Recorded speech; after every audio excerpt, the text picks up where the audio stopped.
Hello, everyone. We're going to get started in just a second here when I see my guest, and there he is. Hello, Paul. Hi, how are you, Dr. I am great.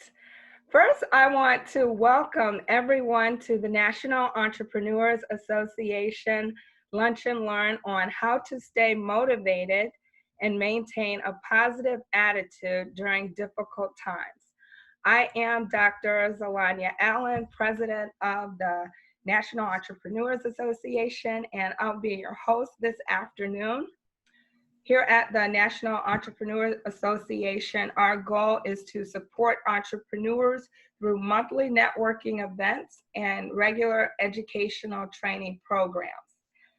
And I want to welcome all of our guests from across the country, really. We have people from Phoenix, Washington, D.C., Michigan, Ohio, and Illinois. So for some of us, it's lunch and learn. And then for others, it's breakfast and learn. So welcome. I want to encourage everyone to ask questions. We have an outstanding guest here today, so you can type your questions into the chat room or in the Q&A box at the bottom of your screen. Today we're going to be talking about how to stay motivated and maintain a positive attitude in difficult times. And right now we're going through some very challenging times with COVID-19 and all of the protests that are going on as a result of police brutality. So we'll get into all of it. And then as an added bonus, we have financial expert Tina Williams, and she's going to come on during the second half of the video conference and talk to us about COVID-19 funding, grants as well as loans. And there's still opportunities available, so stay tuned for that. So first, I want to welcome you, Paul. Paul is the executive director of the Goldman Sachs 10,000 Small Businesses program here in Michigan, and he is also an entrepreneur who has been involved in multiple startups. Thank you for joining me today. Thank you. I really appreciate the opportunity to hang out with you and the NEA. It's a wonderful organization, so I feel honored to be your guest. Well, thank you. I'm honored to have you and excited about this conversation that we're going to have because you have a pretty extraordinary background in history. And I think your story proves that no matter where you are in life, no matter where you start in life, you can have goals and dreams and achieve them. So first, I would like you to start off by telling the audience a little bit about yourself, your background, and how you got started in entrepreneurship. Great. That's always a tricky question, entrepreneurship, when you get started. It's sort of when do you come to grips with who you are and what you are. A lot of people say it's something that is innate. I think it's something that can be taught, but there's a sort of a motivation, a self-starter type, wanting to create something. And sometimes you're a technician, meaning you have a great grasp of a product or service that you think will change the world, and that motivates you to go out there and start a business. Others are what we call serial entrepreneurs. They've always had something going on. It's always been one thing after another. What's the latest quote unquote hustle? And I fit squarely in that second camp. Obviously, I do the products and services that I sell, but it was always a different venture. And some of them were successes, probably more failures than successes. But fortunately, we live in a society in the entrepreneurial space where success can make up for a lot of failures, which we'll touch on.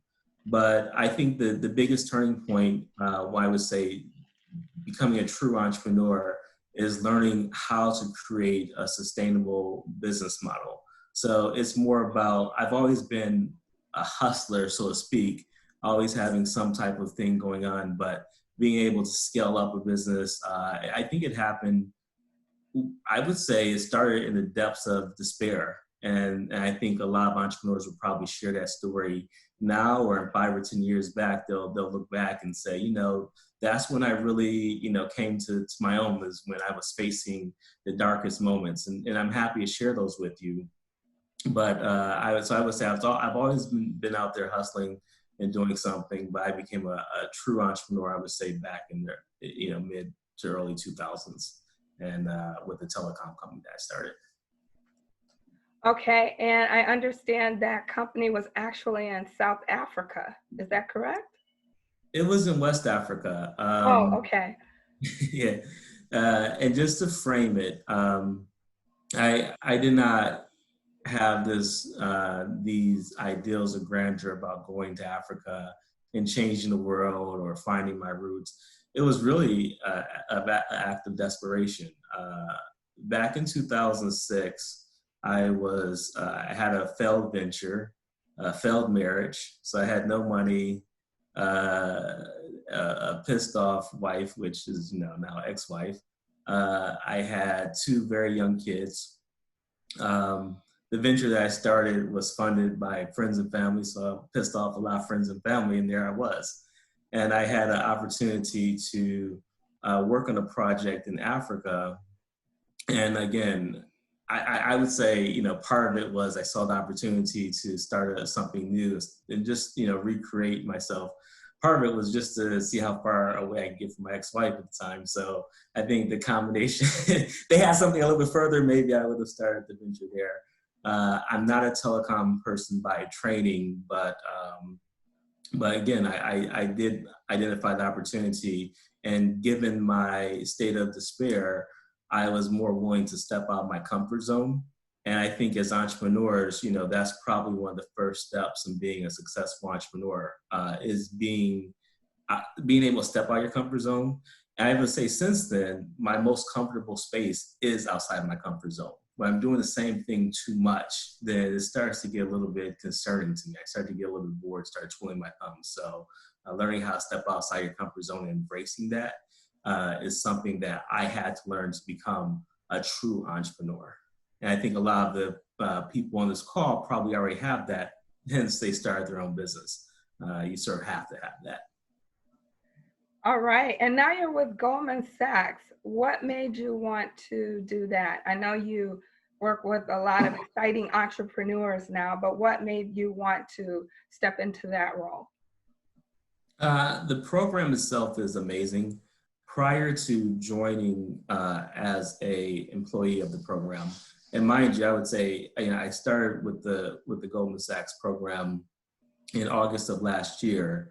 Prior to joining the Goldman Sachs 10,000 Small Business Program, this was the first paycheck I received from something that I didn't start or found in almost 20 years, about 15 years. So it was a transition to go back to a structured environment. But I had a business that unknowingly a lot of my clients were Goldman Sachs alumni. And I saw the difference, the distinction between companies that had gone through the program and how they benefited, and companies that hadn't. Because if half my clients had gone through the program, the other half hadn't, and the difference was night and day.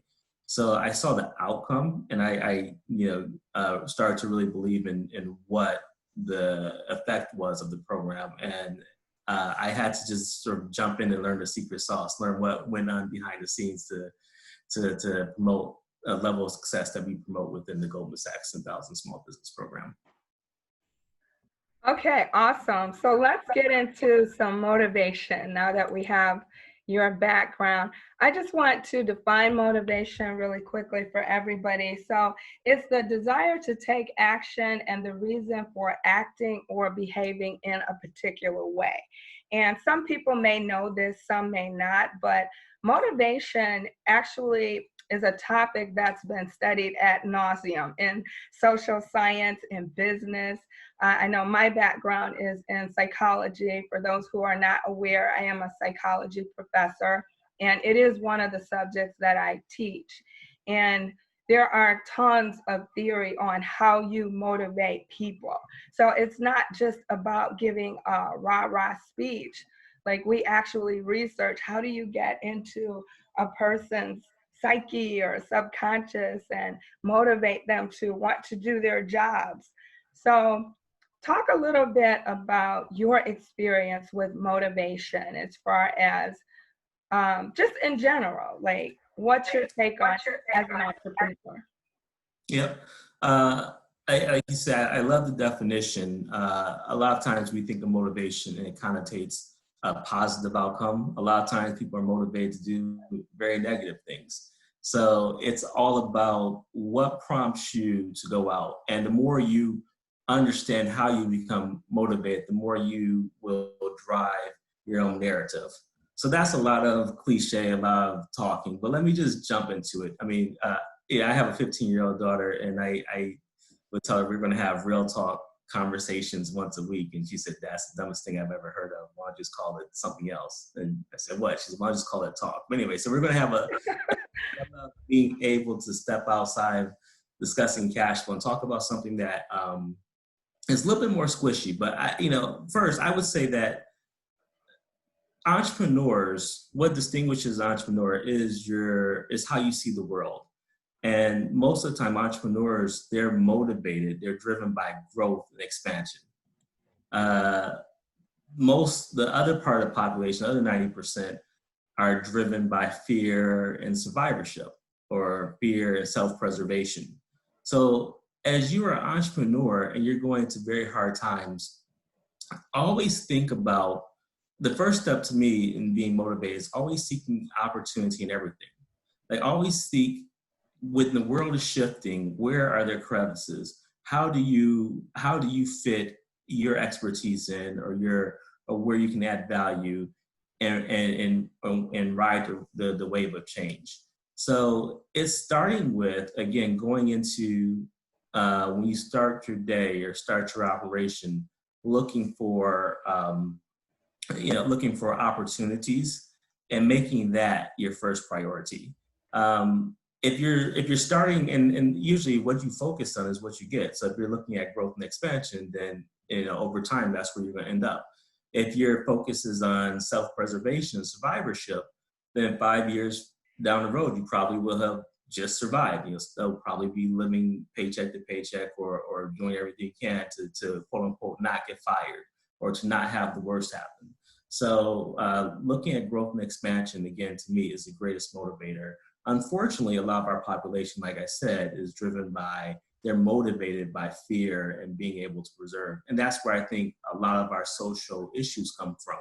When we are insecure and we're worried about our own survivorship, we stay in the competitive mode, and everything else looks like a threat to us. It could be race, it could be technology, it could be immigration. Everything looks like it's not opportunity anymore, it's a threat on our survivorship. And that's where we have to distinguish ourselves in our way of thinking. Okay, I love that. So you talked a little bit about insecurity and how that can impact your motivation and others. So to me, that's all about confidence. So how do you feel about confidence? Is that something that you're born with and you nurture, or do you feel that's something that people can build? Because I think as an entrepreneur, you have to have a ton of confidence because there's so much rejection. So what can you do if you feel like your confidence isn't where it needs to be? I would say the first thing is get over yourself and get over your fear of failure. You have to fail in order to succeed. That's just it. I mean, you would not have learned how to walk if the first time you fell on your face, and everybody was sort of laughing, and one came picked you up off the ground. That was it. You said, "Oh my God, I'm just not built for this walking thing."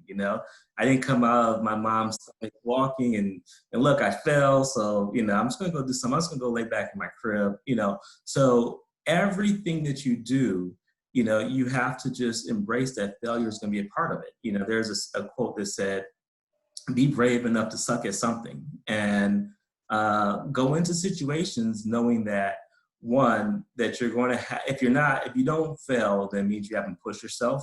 I always say, if you don't get a no, you've probably left money on the table. And if I told you, right, if I said, look, you're watching a movie, your life is a movie, and you already knew the outcome. You knew it was going to be a happy ending.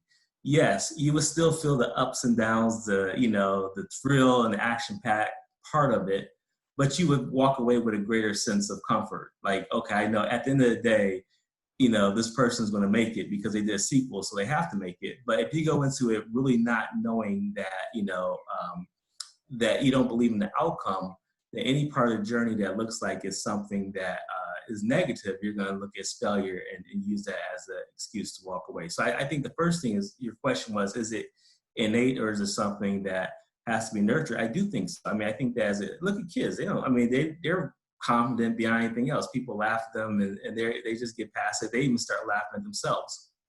I know you've probably seen these studies where people who are afraid of social environments, they're taught to walk in a room and stumble over a trash can or do something that calls attention to them. And then they've gotten past that fear of failure, that awkwardness. So I would challenge all of you guys to look for an opportunity to not be good at something, to suck at something, if you will, and then know that you get through it. And that will give you all the confidence in the world, because then failure, that fear of failure goes away and you can focus on the upside. That's awesome. Michael Jordan has a quote that says, "I failed over and over again in my life, and that is why I succeed," because there's so much that you can learn from failure. So that's an awesome point. Don't be afraid to fail and ask yourself, what can I learn from this experience? So what specifically does Paul do to motivate himself as a leader? And one other point to your last one, like if I told you that, in the VC world, when you're looking for funding, a lot of times people say you may have to get 100 no's in order to get to a yes. So what if I said, okay, you take that maxim at face value, then the quicker you get through those no's and you refine what you do, the quicker you're going to get to the yes. So you almost start looking forward to a no, because you say, check, another no down, I'm closer to my goal, right?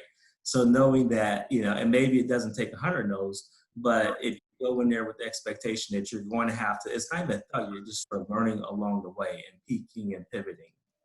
So that's how I look at it. But to directly answer your question, I think there's two things that I do. One, I set small goals to learn something new. And then you have to go to your comfort space, right? So part of it, I say there's two sides to the equation. One is controlling a narrative, but in order to control the narrative, you have to control the content. So it may be surrounding yourself with the right type of positive thinking, because whatever you ingest is what you're going to be reflective of. If you're surrounding people, you're going to become negative. If you surround yourself by negative music, all of these things throw away on you. So some people seek the institution of church because there's a positive faith construction around. Some people meditate. Some people seek a lot of peer-to-peer entrepreneurial groups. Like, I think one of the great steps is the NEA. Not saying it should displace church, but I think that being around other entrepreneurs that have the same motivation and drive is so therapeutic. And you start, a lot of times we're harder on ourselves. So when Zelonia tells me, oh, my business is like this, I say, Zelonia, look at you. I mean, you're so far ahead of everybody else. And that makes her feel good, but also puts things in perspective. So surrounding by yourself with that positive input will help you drive your own narrative.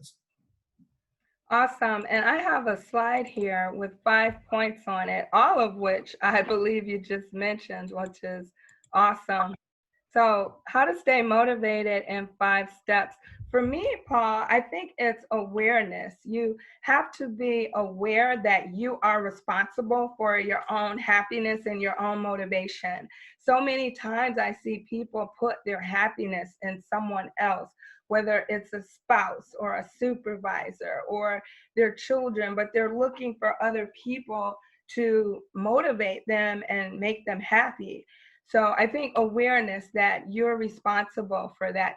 And then two, maintain a healthy lifestyle. For me, I call it C, sleep well, eat well, exercise well. And as you just mentioned, associate with positive people. Because if you're around a Debbie Downer all day listening to negativity, it's going to have an impact, even if you think it's not. Someone once said to me, being around negative people doesn't bother me, but your subconscious hears everything. So it is having an impact. And then number four, treat yourself. Instead of looking for others to give you compliments or tell you that you've done something well, tell yourself. I like to treat myself to dinner at a nice restaurant every now and then, and I go alone. And then finally, continuing education, which you mentioned as well, just reading, taking classes, because knowledge is power. That, and, you know, it's a couple of things you mentioned really resonate. Uh, People, you feel sometimes that you're you know, obviously physically tired or that your mind is tired, but your mind is very rarely tired. It may be tired of one thing, so finding other things to refocus on. So taking that downtime, maybe, you know, you don't want to look at spreadsheets anymore, but you need that mental stimulation by doing a puzzle, by reading a novel. But your mind is always active, but if you don't fill it with things intentionally, as you said, subconsciously it's going to pick up from whatever social cues. There's just so many negative social cues out there that it's easy just to absorb that and start feeding on it, and that becomes your diet. Your mental diet becomes like these negative social cues, which is like the McDonald's of mental well-being. Hopefully we don't have any entrepreneurs here who are franchisees of McDonald's, but just an example. Okay, so awesome. I just want to let the guests know that if you have questions, please type those in the Q&A box at the bottom of your screen. You can also type them in the chat room. Next, Paul, I want to ask you, how do you keep those around you motivated? I know that you've built a company with over 100 employees, and now you work with a number of entrepreneurs as well as your staff.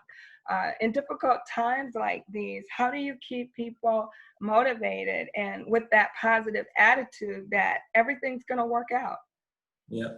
As an entrepreneur, there's two different paradigms that you're going to have. One is working in that competitive space, as we talked about. The other one is working in the creative space. So your managers, your people on the front line, they're going to stay in that competitive space. They're going to look at how do we do better than the next guy. You as an entrepreneur, you have to start by that creative space. And then you create that culture. You create that, you have to over communicate it. You have to share, keep that mission statement in front, because most of your employees are in your organization not just because of the money, but because they believe in what you're doing. And they believe that, you know, through their work, they're going to make a change, an impact under your leadership. So you have to keep on promoting that. They have to know that no matter what's, I mean, irrespective of what's going on in the world, that your work is still very meaningful and that it's going to assist, I mean, it's going to play a bigger part in making a change.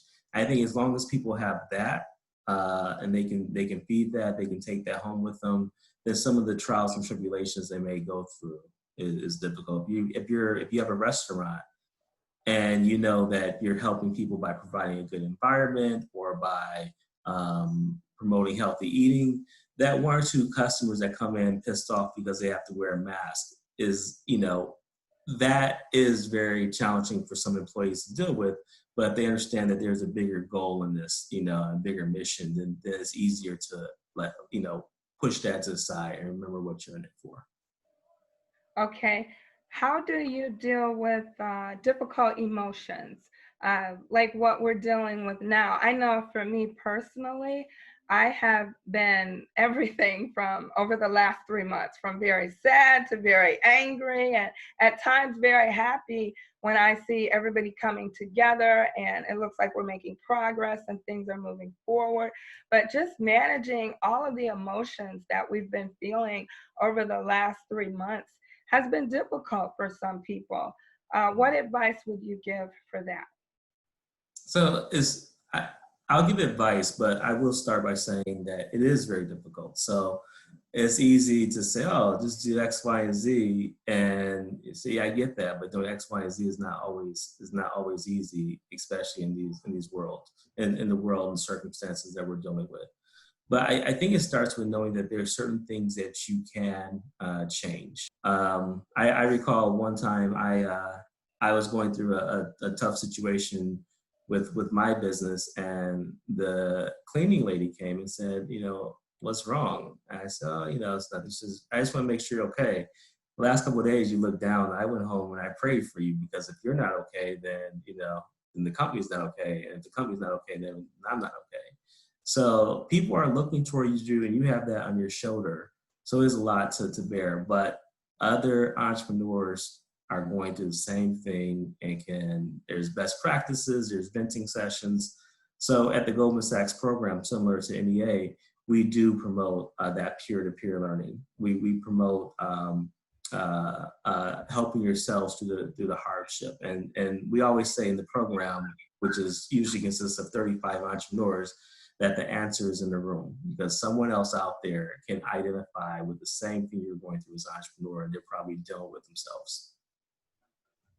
All right, so we have a question here from one of our attendees. This is from Colette Hughes. Hi, Colette. Hi, Colette. She says, Paul, tell us a story about a time you were discouraged and what you did to remove that feeling or situation. Oh, so it's not that I have a shortage of stories. This is where I've been. Well, it's that you got to come up with one really quick. While you're thinking, though, I just thought of one where I went to New Orleans to speak, and I left my my thumb drive at home with my presentation on it. And so I panicked and I sat in the hall and I had a good cry, and I got myself together and I went and gave the best presentation of my life. And people actually came up to me and said, oh my God, that's the best workshop I've ever been to. So I think it's okay to feel those feelings of despair or sadness or, oh my God, what am I gonna do? But don't stay there. Like, let it out, get over it, and then just give it all you've got. I'll leave you with an interesting story. There was someone asked Frank Lloyd Wright. He was around 90 years old. I think he died at 91. The famous architect. He's done so much. He's done famous homes. He's done buildings. And he's in his upper 80s, and someone asked him, of all the thousands, literally thousands of structures, he did a Guggenheim, for example, of the structures that you developed, what was your best one? What was your best piece of work? And his answer was classic. He said, at 90 years old, my next one. So everything that you have is building up to this moment, to this next moment. You as an entrepreneur, this is your time to shine. They say the freaks come out at night. The entrepreneurs come out when there's total chaos, when, we live in that state of not being in our comfort zone. So everybody else is trying to readjust their mindset, like, oh my God, what am I going to do? You're saying, this is what I was built for. When you started your business, you didn't have a comfort zone. No one gave you a roadmap. No one told you exactly what to do. So this is where, you you're in a path to make that uncharted course and take it to the next level. So look for the opportunities, stay committed to your goals, and look for little wins every day.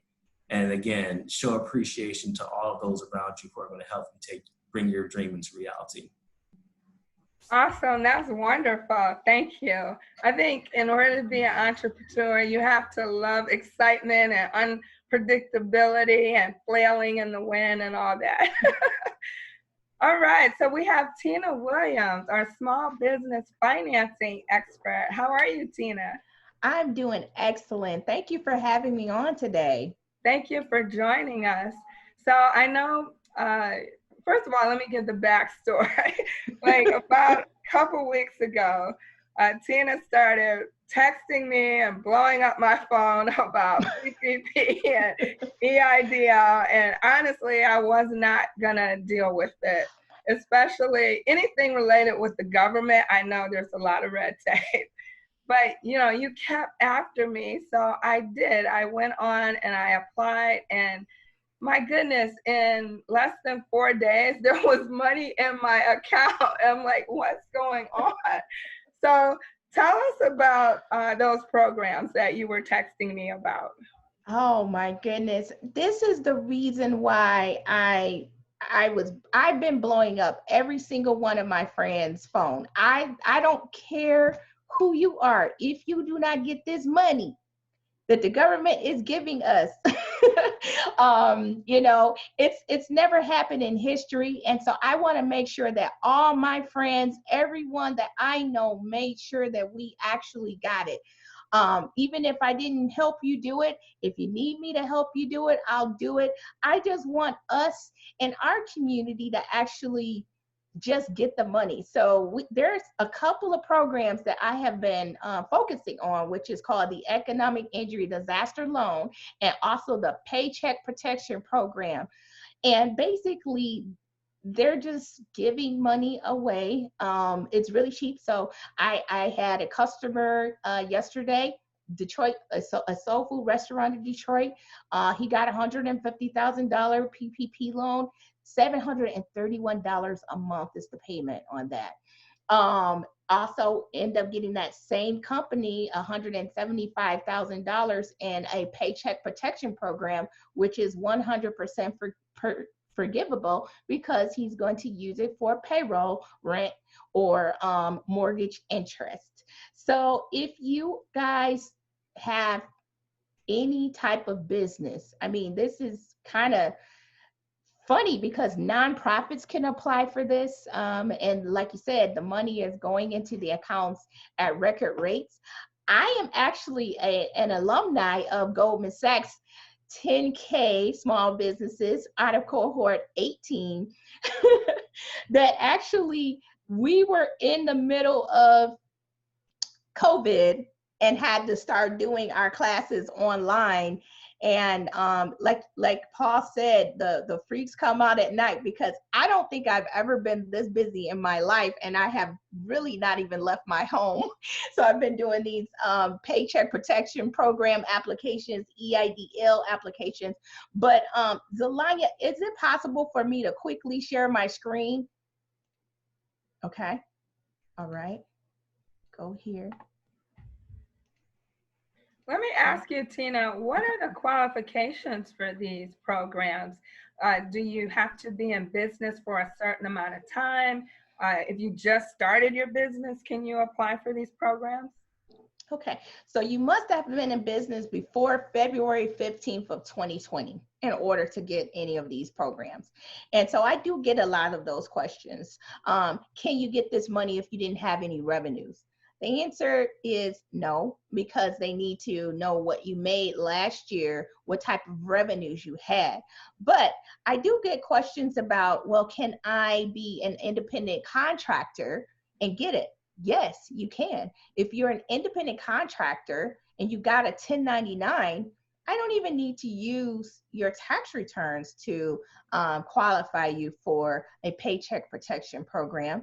I could use your 1099 that you receive from someone else, and then you can apply for both the EIDL and the paycheck protection program. Can you be a sole proprietor? Yes, you can. So let's say you didn't form your company, you just have your social security number, but you did gigs or you did weddings or something, and you can prove that you had revenues, and most likely you're probably going to report that as a Schedule C on your tax return. When you report that as a Schedule C on your tax return, you're going to use line 31 And then you're going to divide line 31 from your Schedule C by 12, and you're going to multiply that number by 2.5, and that is the amount that they're going to approve for you for the program, which remember is 100% forgivable. And if you're the only employee and you pay yourself, then you don't have to pay it back. So you just have to kind of, know the rules. If you're the only employee and you get a paycheck protection program and you pay yourself because you're the only one on payroll, you don't have to pay it back. So I'm encouraging people to get both the economic injury disaster loan and the paycheck protection program, because remember, the economic injury disaster loan, you have to pay back, even though it's really cheap money. So I have a question. I'll put it in a chat if you guys want me to put my email address. You could give them my email address, Zelania. Actually, I have contact information for both speakers at the end of the call. I will provide that for everyone. Okay. Deadline, guys. The Paycheck Protection Program deadline is June 30th, which is Tuesday. They have, I was on a Goldman Sachs Capitol Hill a couple of weeks ago, and we had a meeting with, it was the staff for Congresswoman Brenda Lawrence. It was Debbie Stabenow, and then also I was on with Senator Gary Peters and also his staff, and I got a chance to ask a question to Senator Gary Peters and his staff about the money that's left in the pot. The gentleman told me that there is $130 billion left in the pot, and the deadline is June 30th. The money actually came and went through really quickly the first time, but this second round of money, he said, no one's applying for it, guys. So let's not do that. Let's get the money. I think people are not aware, because if you had not texted me, I would not have been aware that they opened it back up. So how do they determine how much money you get? Is that based on what your business is bringing in? Yes, so there's two programs. There's the Economic Injury Disaster Loan, and there's also the Paycheck Protection Program. So let's say that you have 15 employees.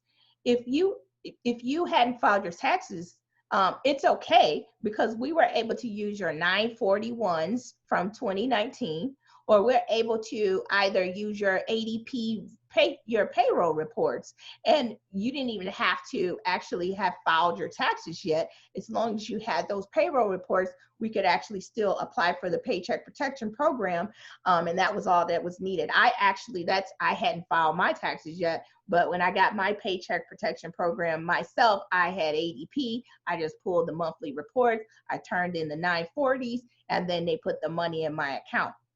Now, the Economic Injury Disaster Loan is getting approved based on pretty much, I'm seeing a cap at 150, because I have some customers that their revenues would have generated a higher dollar amount, but they're generally, if you're under $300,000, they're taking your total revenues from last year, less your cost of goods sold, minus your EIDL advance, so that's the grant part up to the 10,000, and then they're dividing it by half and giving you what you would have gotten over half of a whole year last year.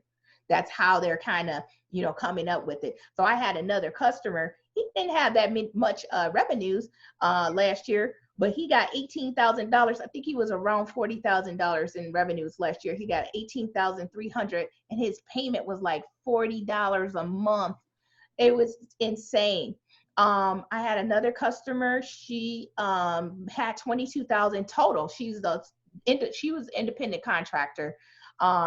We used the line 31 on her, so $20,000. She ended up getting about $7,500. Well, no, I think she got $4,500 Paycheck Protection Program loan.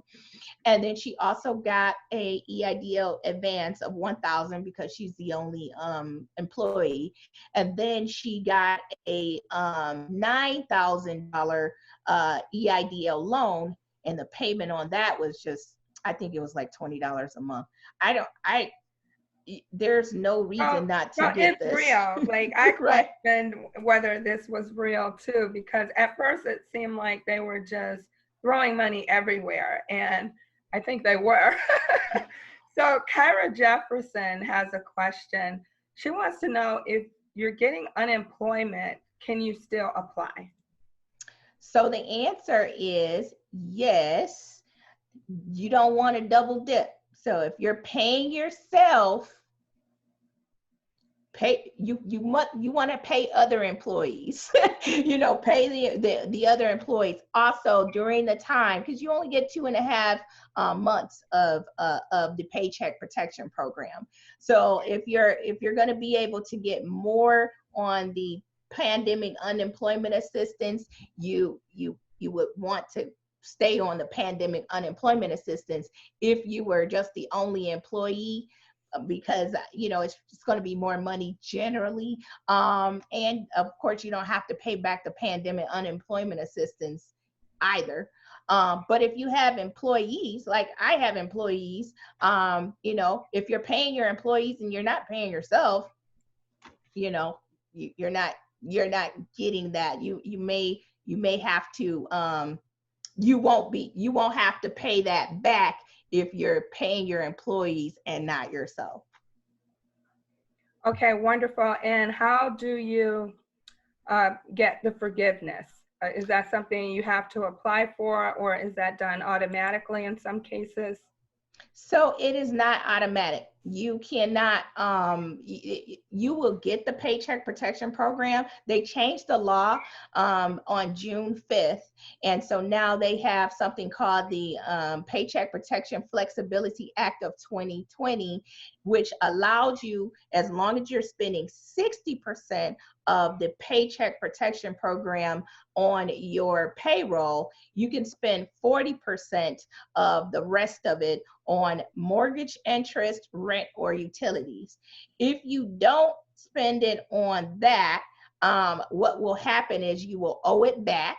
So if you spend it on payroll, 60% on payroll, and the other 40% on mortgage, interest, rent, or utilities, it could actually be 100% forgivable. If you don't, let's say you just don't spend the money on any of that, and you decide to, get a new piece of equipment for your business, you're going to owe it back. You're going to start paying it back. I think they changed, it used to be 6 months. I think it changed it to 12 months. And then you're going to pay it back in 5 years. It used to be 2 years. Now you would have to pay that back, but that's only if you don't get it forgiven. Okay, and someone wants to know, what if their business is a side gig?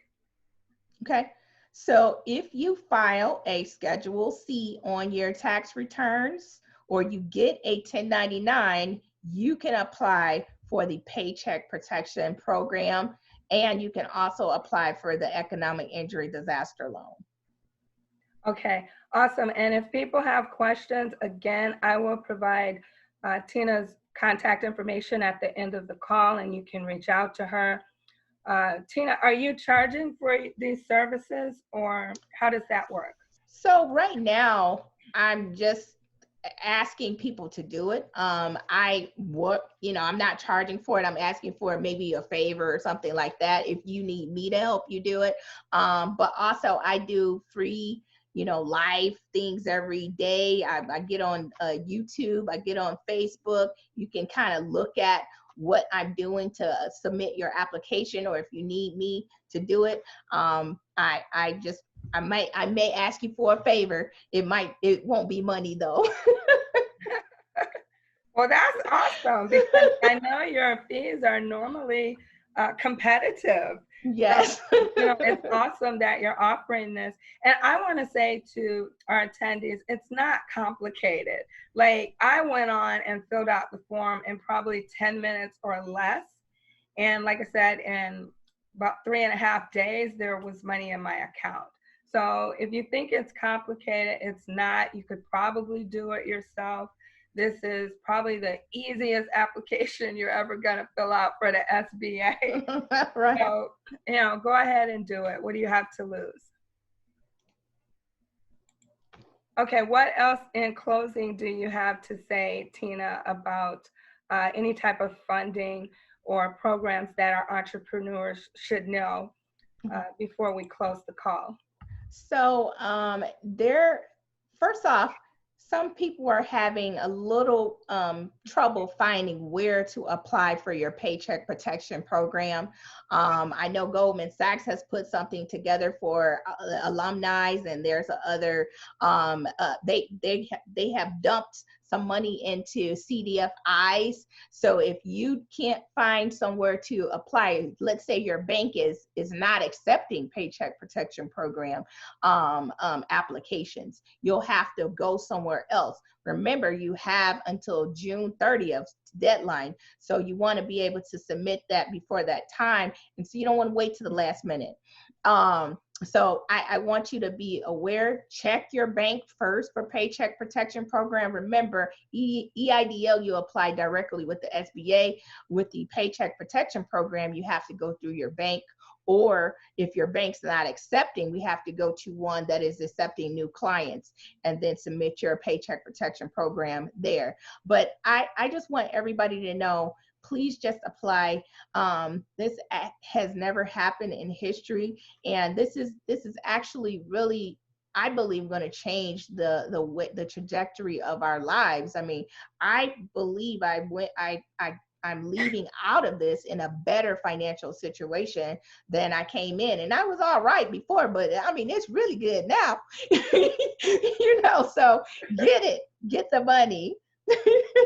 Really quickly, someone wants to know, can the EIDL be forgiven? So no, the economic injury disaster loan is a loan. However, up to the first $10,000 is actually a grant. So they are up, if you say you have 5 employees, they're going to grant you $5,000, and then the rest of it is going to be a loan. So, but it's so cheap that it doesn't even matter really. Nonprofits, if you get a nonprofit, it's a 2.75 interest rate. A lot of people don't know that nonprofits can apply for this as well, and they even have a lower interest rate. It's a 2.75 flat interest rate over 30 years. You can pay it off if you want earlier, but what else? Isn't that crazy? It's so crazy. It's so crazy. I love it. All right, you guys have been awesome. I want to share this final slide before we go. Paul talked about failure. So failure is simply the opportunity to begin again, this time more intelligently. That's a quote from Henry Ford. So I think if we just flip the way we think about failure and difficulty and think about what we can learn from it, then we will really get the value out of it and move forward more motivated and possibly in a better position than when we started.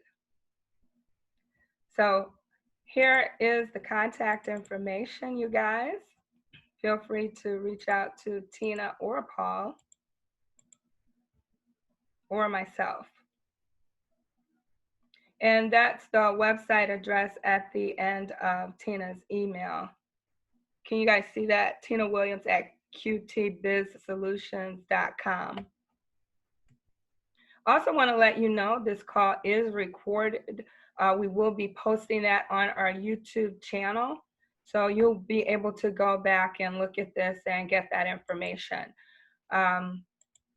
Membership to the National Entrepreneurs Association is open. You can obtain an application on our website. And if you're an entrepreneur in business, we would love to have you. Thank you for attending. and have a wonderful afternoon.